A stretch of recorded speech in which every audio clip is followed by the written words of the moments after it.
Life is precious, and we all have the opportunity of living it to the fullest. Unfortunately, so few of us know how to manage it all. How do we account for our opportunities? How do we account for our time?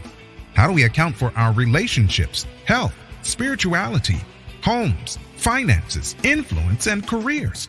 How do we account for the one life we have to live? I am so glad you asked. In this program, you will find answers to all of these questions and more. Welcome to the Account for Your Life podcast with your host, the healthy accountant himself, Jay Moore. What's happening, and welcome back. What an awesome and incredible day to be alive in this month of December. Oh my goodness. Wow, today is Christmas. Today is Christmas. Well, Merry Christmas to you. Just excited to be alive and just thankful that God has been good to me. God has been good to you if you're listening and watching. God has been good to my family, man. I'm just thankful today. So today, this is a leadership. We're going to be talking about leadership. The biggest leadership mistake. I could have said made by me, numero uno, but made by small businesses. And the root word here we want to look at is small business. Small business. The reason why it's small business is why there's leadership that has to happen. The reason why I was so small for so long is because of this mistake that I made. And I'm going to share that mistake with you. But before we get into the mistake, because we know it's a leadership mistake, I want you to think, what kind of leadership mistake? What's one of the biggest leadership mistakes that you've made, right? Think about what leadership is. What's a huge mistake that you've made in general? Maybe it's not leadership. Maybe it's something else. Think about a mistake that you made and you would want to, make a wrong or right. And man, there's so many mistakes that we could talk about, man. Thinking too small was probably the biggest mistake that I've made in my life, thinking too small. And I'm gonna give you a story. I was sharing this with my son just shortly ago. And what I said to him, I said, man, I knew what I wanted in life. When I realized that I was not going to be a doctor, I said, you know what, I'm not going to be a doctor. And I was talking to my mom, and we was looking at classes for me to take my senior year of high school. Whatever basic class, I probably only had 4 classes the whole year, but I needed another elective. And we looking in the book, and she says, "Oh, this one right here, this one called accounting. You should take this accounting class." I was like, "What is that?" She says, this, that, and the third. She explained whatever she said. She didn't even know what it was. She probably knew what it was, but not really. And she says, "That's what that is." And I said, "Well," I'm like, you know how your kids go, I said, "Well, what can accountants do? And is there any sort how far can you go? Oh, you can become certified. You can become a CPA, a certified public accountant. Oh, that's what I'm gonna do then." They said it's hard. Oh, I'm going for it.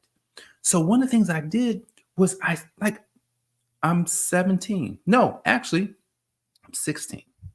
Because I didn't turn 17 until October. So this is in August of 1988.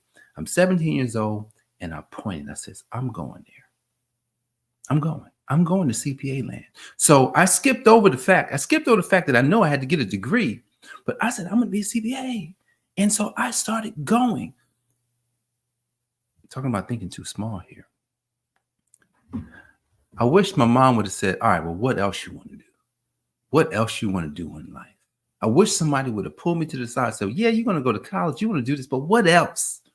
Where do you really want to go? What do you really want to accomplish?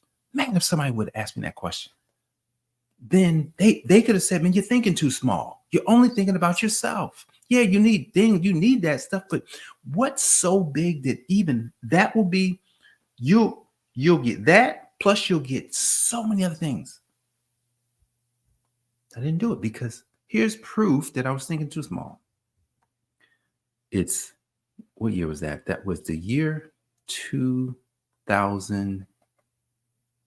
No, I'm sorry. I'm tripping 2000. It was 1999. I passed the test. I passed the test October, November of 1999. I didn't get the results. I don't think I got the results until February, maybe February of 2000. So I get the results. I'm at work. I come back, like when I came into work, I'm telling them everybody, and they send out an email. Jay passed the CPA exam. Nothing happened. I didn't make any more money. Now, I had a good job at the time, making about $75,000 a year. And so I had a good job. I already got that. At least back then, 75,000 was a lot. And that was it. And then I didn't have anything else to go for. And I just kind of like hung around. So if I'm thinking about mistakes, that thinking too small, man, if we wasn't doing leadership, that definitely could be one of the biggest mistakes made by a lot of business owners, small businesses thinking too small. Because really, at the end of the day, a business is made up of the ideas of the person who starts it, the founder, the CEO, the one who maybe cast in vision. So that's a huge mistake. So this leadership thing is interesting because I've got friends that do leadership stuff, and I didn't understand. Like, leadership is interesting. Like John Maxwell's a leadership. He's the foremost expert in leadership development, and I've got a bunch of his books. And a good friend of mine, Jamie Pottinger, he does leadership stuff, and Robert Kennedy does leadership stuff. And like at one point, I'm like, what is leadership? Like, what are you teaching people? What are you really teaching people when it comes to leadership? And so there's a lot of skills inside of leadership. And I'm going to tell you this one skill that I'm going to share with you guys today, one that I'm still working on. Like, I didn't master this skill. That's why I know it's the biggest mistake, because it really keeps a small business small, and it stays small, or it stays even tinier than small. Like, how can it get smaller than small? It's tiny. So, and I used to wonder, like, what are they teaching people for real? Until I realized that when you go into a field, you still have to teach a skill. There still has to be something skilled. Like Robert, I think Robert, I know he teaches a lot of people how to get confidence on camera and different stuff like that. He does other stuff too, because he's that good. And then Jamie, Jamie teaches people, because he's got the book, The Face of Leadership, and he's teaching people how to work on team, like really teamwork, how people can team up, and and how people that work in these large companies can manage well. I know he teaches that way. And I didn't understand it. But I was reading in the Bible, in the scripture. I'm going to pull it up so that we can read it together. And I know you want to see it. So we're going to read it together. Found in Exodus chapter 18, I believe. Exodus chapter 18. Let's see. All right, cool. We got Exodus chapter 18. We're going to start at verse number 17. I'm reading from Bible Gateway today. Look at all my ads. But anyway, so we got, then Jethro said, let's make it bigger here. How about that? It says, then Jethro said, you are not doing this right, Moses. You will wear yourself out, and these people as well. This is too much for you to do alone. So Jethro automatically saw that Moses was working too hard on the thing. He was doing too much of the work. So you got to have people. Think about this. As a small business owner, you need people who are willing to tell you the truth. And Jethro, his father-in-law, was like, bro, you are tripping. That's not how you do it. Verse 19, he says, now let me give you some good advice, and God will be with you. So Jethro, wait a second. Jethro didn't say, I'm going to give you some advice. He said, I'm going to give you some good advice. You know what? Let's back up. How in the heck Jethro knows this about what Moses needs? Like, how does Jethro even know this? There's no context about how Jethro, managed as many people as Moses was going to have to manage. But I bet you somewhere in the story, Jethro was a great manager. So here it is. He said, I'm going to give you some good advice, and God will be with you. it is right for you to represent the people before God and bring their disputes to him. So he's saying, yes, go do that. Here's the thing he said in verse 20. You should teach them God's commands and explain to them how they should live and what they should do. But in addition, you should choose some capable men and appoint them as leaders of the people. Leaders of thousands, hundreds, fifties, and tens. They must be God-fearing men who can be trusted and who cannot be bribed. Wait, Jethro is giving him some good advice. He's saying, look, you need people on your team that can basically handle the people, because you are the representative of God. They're going to handle the people. And then he goes into verse 22, let them serve as judges for the people on a permanent basis. So they're going to handle the people. They can bring all the difficult cases to you, but they themselves can decide all the smaller cases. So all the difficulties will come to Moses. That will make it easier for you as they share your burden. Lastly, in verse 23, if you do this as God commands, you will not wear yourself out, and all these people can go home with their disputes settled. I like what he says. If you do this as God commands. What is he talking about as God commands? See, because did God command Jethro, or did God command that Moses break this up like this? Well, he's using Jethro to tell him. So Moses had to have wisdom to understand that just Jethro might be busting my balls right now. Yeah, man, we still love that. Jethro might be busting my balls, but he's giving me good advice. He's telling me actually what I need to do in order to be a better leader. In order to be a better leader. Think about this. Leadership is interesting because we must learn the skill of delegation. Delegation. We must learn the skill of hiring the right people, knowing who to put. No, think about this. The leader who's going to be over thousands, that's a different type of leader, right? Because that leader is probably the closest to Moses. The leader that's managing hundreds, that leader now probably doesn't really have much conversation with Moses, because they're meeting with the thousands leader, and then the ones that's got 50s and the ones that's got 10. So let's just think about this. This is a leadership example of how to run an organization. You as the leader, you have the vision. You have the vision. That means you take the vision and then you cast the vision down to people who can help implement the vision, right? Because you have customers, right? The people would be considered customers. You have all these customers coming into your business, and all these customers, they can't get a hold of you, even though they know that they know that you are the person that started the thing, and you probably have the best insights. But here's the thing, they can't get to you because there's like 5 levels. You got the 10s, you got the 50s, you got the hundreds, you got the thousands, or maybe even the 10,000s, because they had a lot of people. So think about all the customers that's coming into your business. Look, I'm learning. See, because a lot of time as a small business owner, one of the things that we bump our head up against is, well, how am I going to pay him? How am I going to pay for that? Well, there's a period where you probably can't pay for that. So what skill? See, that's the thing. It's all about the skills that we work on.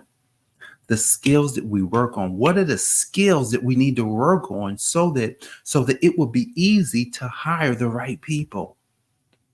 See, and so there's going to be a period of chaos. What's the chaos? The chaos is you probably got to do a little bit more. You got to do a little bit more setup. You got to do a little bit more work, because you're preparing for these people. When I think about my mistakes, man, 22 years, January, in business. Man. Having the right mentors, having coaches, having people around you that have wisdom on things that can help you grow, or things that can take you to the next level. Like, I mean, I'm not really talking about this one, but we got to have people. We have to have people around us that we look up to. We have, like, that could be another mistake. The fact that if we don't have people around us that we can take wisdom from, that's probably even worse. That's even worse than the delegation. Because if we don't have a Jethro in our life, we don't have a Jethro in our life, then what? Jethro, man, Jethro represents wisdom. He represents having a leader that can come to you and say, hey, Moses, it looks like you got something going on here, but let me give you some advice. Let me share with you. He didn't say, let me share with you what I learned. He said, let me share with you what I know. That's what he said. Let me give you some good advice, because he knew. He says, I know the problem that you're jumping into right now, and I can give you some good advice on it. And it laid it out. It says you should teach them. You got to teach the people God's commands, like how they should live and what they should do. But you got to appoint people. You got to bring people up. You got to say, hey, I want you in this position. Let me show you what you got to do. Let me teach you everything I know, because really at that level, you do have to teach something. You can't go and teach 10,000. You got to go get somebody else that can do that. And that's what Jethro taught him. And he says they got to be God-fearing. All right. So I think this is really important. This last part here. A person has to be God-fearing. What does it really mean to be God-fearing? Because the way that I would interpret that is that, not that I'm afraid of God. Like, I'm afraid of not living up to who God said that I am. So that's the fear. I'm afraid of, it's like I'm having a conversation with Jenny, and there's ideas that I know I possess, and she may not possess the ideas the same way I possess them. Here's the thing though, even though she doesn't possess them, it doesn't stop me from being the person, because I said, this is what I'm called to. This is what I have to do. If I don't do it, then I don't live up to who God put this in me. God put this understanding in me. God made me this way on purpose. I'm afraid of not living up to that. See, when we're thinking about leadership and we're thinking about business, some people would say, Jay, I don't really want all of that. No, you don't. We don't have to want the same thing, but I can almost guarantee that we want a lot of the same things. Did you catch that? We don't have to want the same thing, but we probably want a lot of the same things. Yes, we do. That makes us the same. That makes us the same. Because yes, the thing that I'm going towards, you may not be going directly towards my vision, but I guarantee you've got one. And when you're talking about business or ministry, family, anything that has to be led by people, these mistakes, these leadership mistakes, are so important, because leadership, everything rises and falls with leadership. Everything rises and falls on what leaders we have in place. This, like, we can go far on that. We can just look around and see that what's the biggest problem. One of the problems that we're having in our culture, leadership. You get the wrong leaders in, you get the wrong people running stuff. Man, there's some proverbs on this, man. When it's like, when the wicked are in charge, the people are like, the people complain. But when the righteous are in charge, the people rejoice. So that means that the God-fearing leaders that are listening to this podcast, your job is to get in position. You've already been delegated to. God has already delegated something to you. You've got a position that you must manage. And because God's given you that position, you've got to say to yourself, man, if I don't do this, man, that's the death of me. I know we was talking about business somewhat, but business is life. Your life is business. How do I know that? Because God's business is people and their lives. That's what God's business is all about. So even though I talked about the biggest mistake, leadership mistake that's made by small businesses, this is the biggest mistake just made by people in their life. That's why we're here talking about it on the Account for Your Life podcast, because we want to grow into the people that we know we were created to be.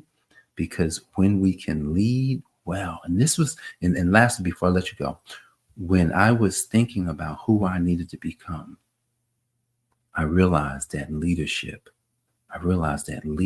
would be an area that I would need to thrive.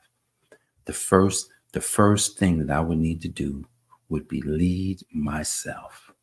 Because if I can lead myself, if you can lead yourself, at some point, somebody's going to notice that you're leading. And you don't have to lead people to be a leader. You can lead yourself. And what happens is people show up because they see somebody strong. They see somebody doing something. They see somebody thriving. They see something that's attractive. They say, wow, this person is somebody I'd love to work with. Wow. What if I could work with them? What if they would delegate to me? So as leaders, our job is to create opportunities so that our businesses can thrive, our ministries can thrive, our families can thrive, and our communities can thrive. Hopefully today, as you think about leadership and you think about, the vision that's on your life, and you realize that God has already delegated to you, take that delegation today and see how you can make an impact, not just in business, but in people's lives, because that's the business that we're in. So guys, I appreciate you for joining me for this episode of the Account for Your Life podcast. Be sure to go to thehealthyaccountants.com where you can get your breakthrough now, unlock your financial potential. Just an amazing way to spend a few minutes with thinking about, prosperity and how you can benefit from that. So guys, healthyaccountants.com, get your breakthrough now. God bless, and I will see you on the next episode. Peace. Thanks for joining us, listening friends. We are so glad you invested this time with us. Always remember, you only have one life to live, so live it to the fullest.